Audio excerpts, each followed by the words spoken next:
Welcome back to the Rebel's Edge, where we take a look at a certain commodity that Nelson Bunker Hunt was buying up like crazy in the 80s. Well, it's back on the Rebel's Edge. Bang.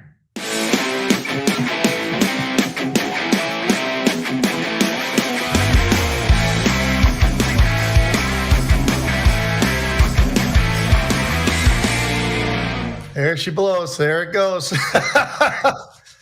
I like that tease, bro. Episode 355, by the way, Pete. I got to start putting up that clapper soon, too. Wow.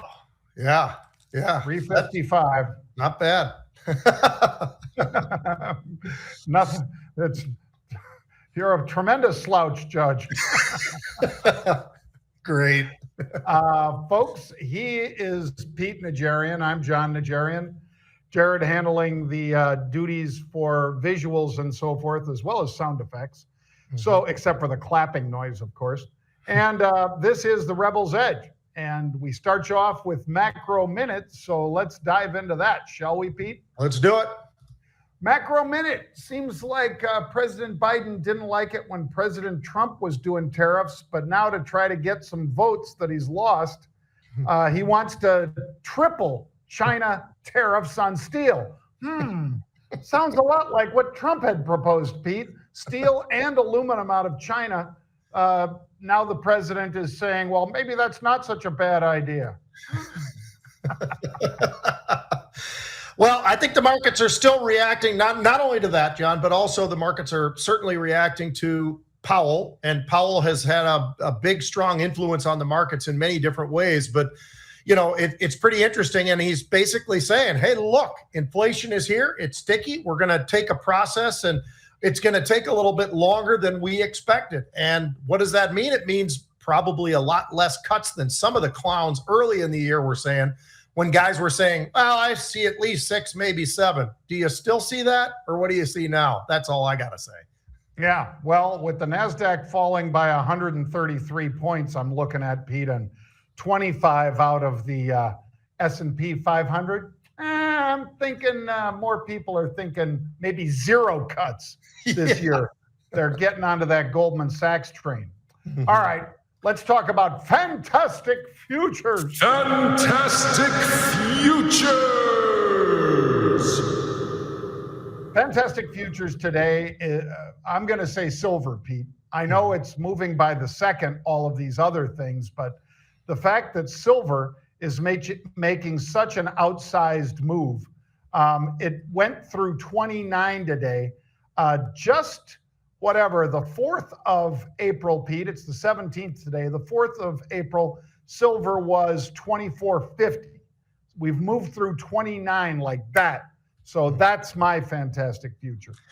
Mine's going to be that 10-year that's gotten to a point, John, that it's lifted extraordinarily fast. Yes, it's down about 1% today, but let's be honest. It was 386. We got all the way up to almost 4.7. We've backed off a little bit today. That's great, but the markets are certainly looking at the 10-year right now, and their literally concern, I think, is pushing them away from certain parts of the market, and that's why we're probably seeing the turn that we are seeing right now in the NASDAQ about midday, as well as the Dow midday. Both went from very positive to not looking so great, John. Not right now, anyway. Yeah, Dow's down 100, Pete. The IWM also losing ground, and we talked about a lot of puts being bought on the last couple 3 at 3s, so we'll keep an eye on it for you, folks. All right, let's talk about United Airlines, Pete. Shares up over 14% right now. Remember how tough it was when the doors were blowing off of Alaska Airlines, Pete, and so forth? Well, now United had its own issues spinning off the runway and so forth, but the Q1 results look pretty darn good. Operating cash flow, $2.8 billion. And you know what? We had unusual activity. And in fact, that unusual activity, there you see it on your screens, folks, was pretty darn strong for United. They were buying on the 10th and 11th, so just a week ago, the 46 calls in May and the 49 calls in May. And were they spending a lot of money? No. somewhere between 64 cents and $1.24 is what they paid. And with the stock trading to almost 48 right now, those are looking like pretty damn good trades, Pete. They look like pretty damn good trades is right. I mean, we're seeing a really nice move, and we don't see moves quite like this oftentimes in the airlines, but certainly, especially when you're talking about to the upside, but certainly we're looking at that. We're also looking at the Boeing effect. It was only about 200 million. I say only just because it certainly could have been a lot higher, but that's about the extent of the hit that they were taking due to what's going on with Boeing. But I'll tell you, John, the other thing is that outlook that they gave, $9 to $11, and actually folks were looking at something a little closer to maybe $9.50. So pretty strong results already, and what they're looking for the full year. I think United's actually looking pretty solid, despite the fact that one of their biggest input costs, of course, is fuel. And yet they are still doing a great job. They're getting the butts in the seats, and they're getting them at a pretty decent price. So these numbers look fantastic. By the way, the turnover in stock today, John, is absolutely extraordinary for a monster name like United to be able to have the kind of turnover we're seeing. It's pretty incredible today. Yeah, 37 million shares, Pete, versus a normal like 8.5 or 9 million shares. And how about this one, folks? Their adjusted forward look, they're expecting now 2024 to be between $9 per share and $11 per share. Consensus was $9.43, and they're already projecting as high as 11. So yeah, that's why Pete's right. I think you hold on to this one. If you maybe took a little profit or rolled up, that might not be such a bad idea, but it's looking strong. Mm-hmm. All right, Pete, Vanda Pharmaceutical exploded higher by as much as 45%. Confirmation that they've submitted 3 different proposals since February. Future PAC has to acquire Vanda Pharmaceutical. So that means this one's probably not going to be around a lot longer, Pete. And I think a lot of people are sort of circling, and that's going to be a pretty tough one if you happen to be short in that name. Yeah, you don't want to be short this name. And I'll tell you what, John, this is actually a biotech that makes money. I mean, they actually are there. They've got several products already out on the market itself. They've got 4 approved drugs actually that are out there already. When you look at phase 3, they've got 6 more on the way, and then 7 more between phase 1 and phase 2. Really, really well-run company. They've done a great job. The balance sheet looks absolutely fantastic. Cash to debt, nearly $400 million. There is a little bit of a burn, but of course there's a burn. You're developing out the rest of that pipeline. So I look at this one, pretty daggone interesting. The move to the upside is strong. Are they trying to fight back against PAC? I don't think they're trying to fight back, but they're certainly trying to fight for the best numbers that they can get, and it's going to be an interesting process. Well, to give you guys an idea of the short interest here, it's probably about 7%, which is pretty big because they only have like 57 million shares outstanding. So 7%, that's enough to get those guys sort of in a panic. But Pete's right. They do actually have product in the field already. All right, Pete, JB Hunt, JBHT. It's called JB Hunt Transportation. I think we all kind of know what they do, but the stock's falling because they failed to meet expectations. They recorded a 9% decrease in their top line. And just what Pete talked about with United, that hurts them because fuel costs, employee costs and fuel costs for both United and JB Hunt are things you have to overcome. And apparently JB Hunt not having quite the same flexibility that United had, Pete. Well, and that's for a variety of reasons, John. One of the things that I looked at that I didn't like seeing at all was 22% fewer loads of the freight business. That's a big hit. That's never going to feel very good, which is probably why profits are down about 35% year over year. When you look at these numbers, it's understandable why JB Hunt is a heck of a lot closer to that 52-week low than the 52-week high. The low, 160, the high, 220. Where are we today? Somewhere close to 166. So it is taking a hit. It's taking a hit for all the right reasons.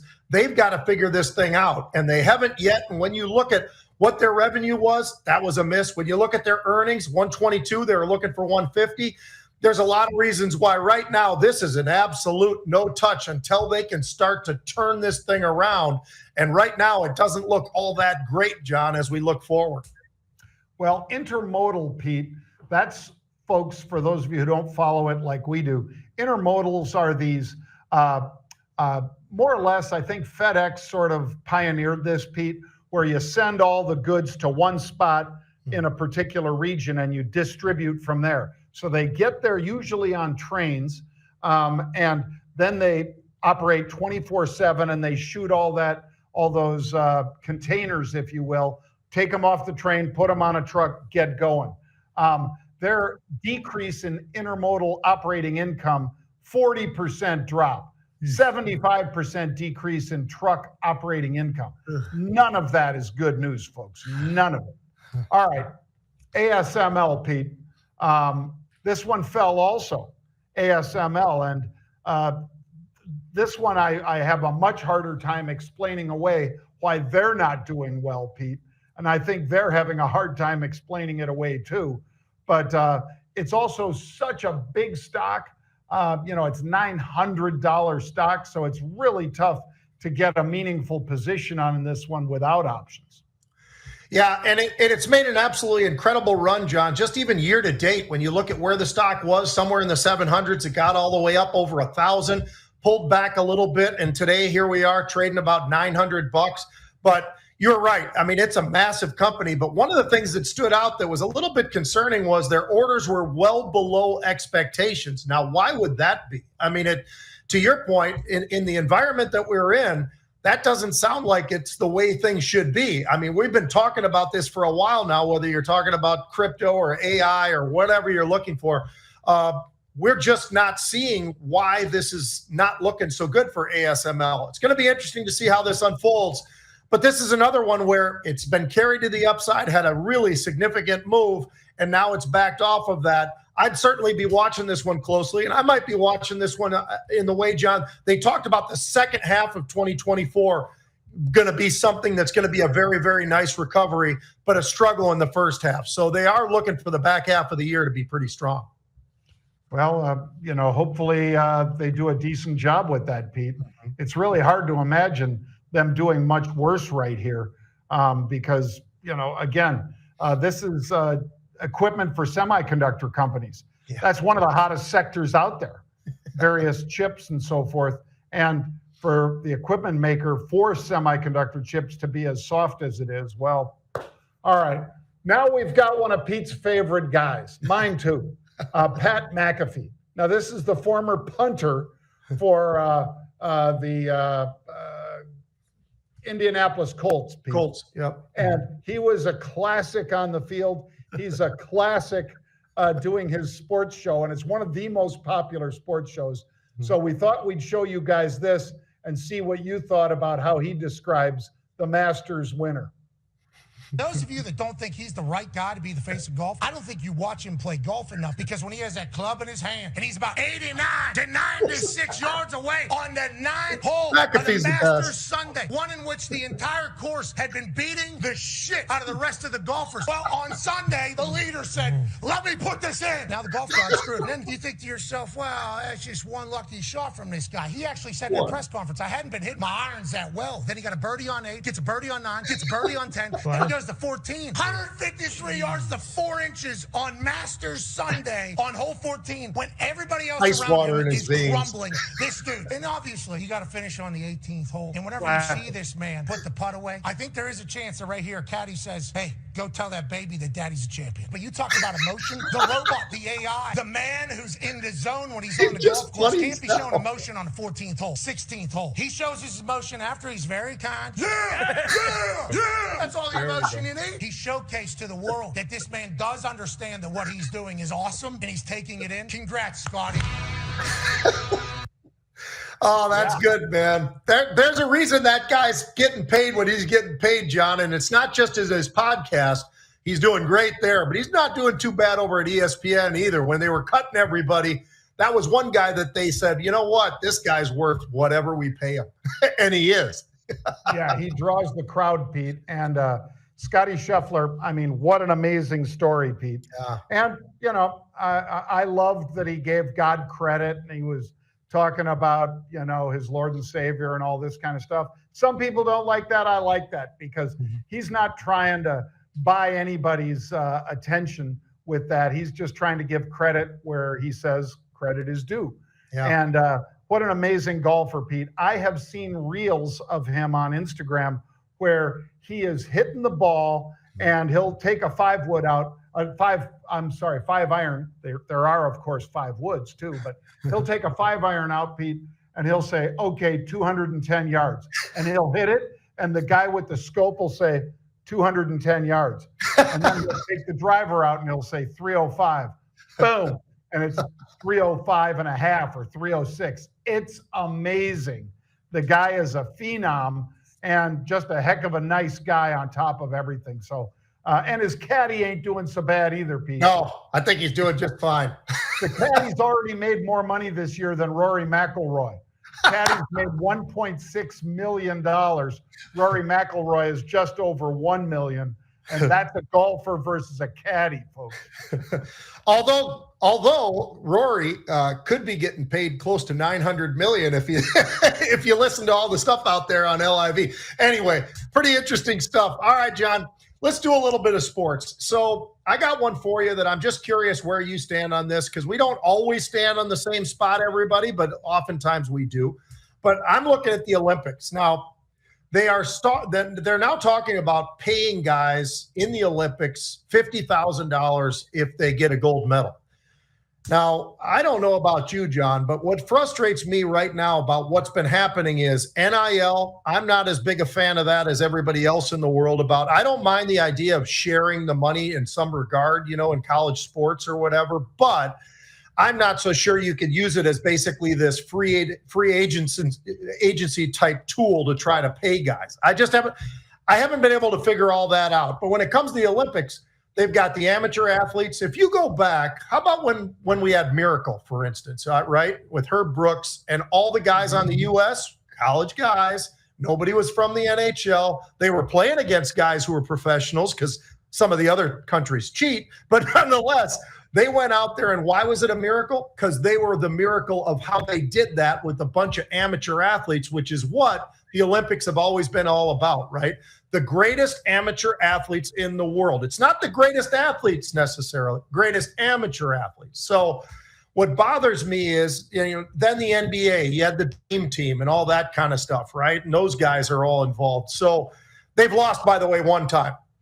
They've won the gold medal all but once. 1992, they got beat, and which is an embarrassment in and of itself. But what do you think about this, John? I don't like the idea of this pay for play and all the rest of it. I understand it to a degree, and I'm okay with the guys getting sponsorships and payment that way. But I just don't like the idea of saying, all right, you get a gold medal, here's $50,000. What do you think?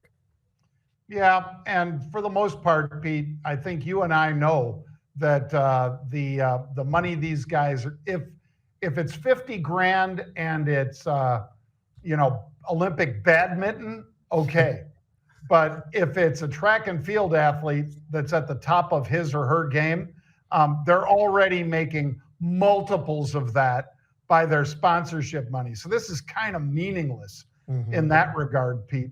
I don't know why the Olympics needs to do it unless it's because why should the IOC, the International Olympic Committee, keep all the cash from these multi-billion-dollar contracts with NBC or whoever's carrying the Olympics that particular year?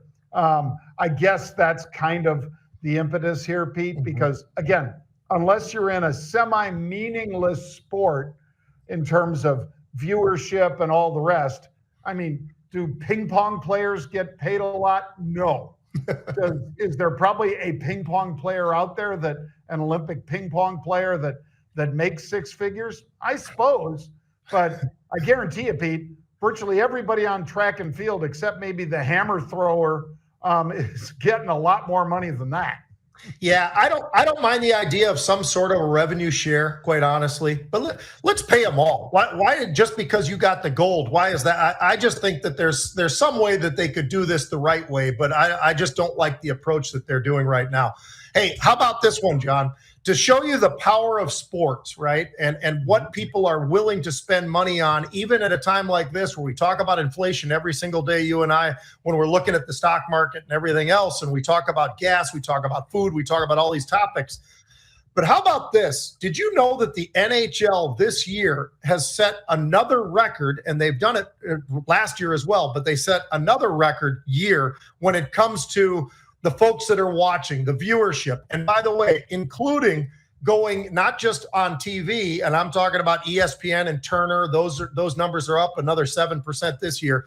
But I'm talking about in the stadiums, John, 97% of every one of these stadiums is basically sold. And that's what we're seeing for viewership. So the NHL is doing a lot of things right. And I think a lot of it has to do with the game itself has changed. It's not all the thugs out there, and apparently that's what people want. Is they want to see the skaters, they want to see the athletes, they want to see what this has turned into in the NHL, and it sure has helped that ESPN is a big part of it. And by the way, this is not just about hockey. How about volleyball? Volleyball also some record years, John. The women's basketball, the women's draft from basketball this year, record numbers. Caitlin Clark being obviously the one that everybody focuses on, but there's a lot more than that. How about the volleyball team at Nebraska last year in front of 92,000 people in the stadium? I would say that sports is the outlet for people, even at times like this where inflation is pretty high. What do you think? Oh, yeah. And it's live. Sports is one thing, Pete, that you and I have discussed. Sports and this, the Rebels Edge. Things that, like tomorrow, do people really care that much about what we talk about here today? No. Do you really care that much tomorrow about a football game that was played on Sunday? No. You want to watch it live. And that's the only live audience that you get these days. Everything else is something that you can consume whenever you want on your iPad, on your phone. You can put it up on your big screen, and you just go on to Netflix, you go on to Amazon, Hulu, Samsung TV, whatever it is. So live sports is still that huge draw. You mentioned it because of what Caitlin Clark was able to help do for her team and so forth. But I think, and for basketball in general, for women's basketball, certainly. So I think all that's good. I'm surprised, Pete, that these hockey numbers are so good. They're going to do a record $6.2 billion in revenue this year. That's the NHL. I remember they were giving these franchises away. In fact, the Arizona franchise, they couldn't even get a buyer for it, Pete. And now it seems like maybe it's going to be a bidding war going towards $1 billion and taken over and moved up to Utah. And by the way, we should talk about that one of these days, because the Utah Yeti is what they're thinking about calling the Arizona Coyotes or whatever if they move up to Utah. And it's going to be a big number. So minor league hockey is equally huge, Pete. People love it, and they love the idea that they can get in there to an affordable game. And you know what? Hockey, they play. They don't load manage, Pete. And those guys, those people on the ice, they love to play that game. And it shows, rather than sitting there on the bench and grab-assing. Yeah, there is nothing like, live sports. There is nothing quite like it. And it's proving out exactly that way when you look at the NFL, even the NBA and the NHL and all these others, colleges and everything. I mean, it really is the one thing that people seem to want to get together for. And like I said, by the way, as far as consecutives, John, Nebraska's football continues on this, how they've had the consecutive sellouts. The volleyball team, 307 consecutive sellouts as well. So it says a lot about people have the appetite for sports and they want to see them in person. If they can't, they're going to be watching them on TV as well. Yep, no doubt. And it's exciting. So there's a lot more fighting this year too, Pete. Maybe that's part of it. Maybe people go to get some of their aggression out. By the way, we're near the lows, session lows. I've got the NASDAQ down 150, the S&P down 31 points. Well, folks, make sure you check out the Rebels Edge every day, Monday through Thursday. I'll be out covering the Long Beach Grand Prix and broadcasting for Fox Business out there, Pete, believe it or not. And we encourage you guys to check out marketrebellion.com/get started. You can get education or subscriptions at that website. That's marketrebellion.com/get started. We will see you tomorrow at 1 p.m. Eastern Time.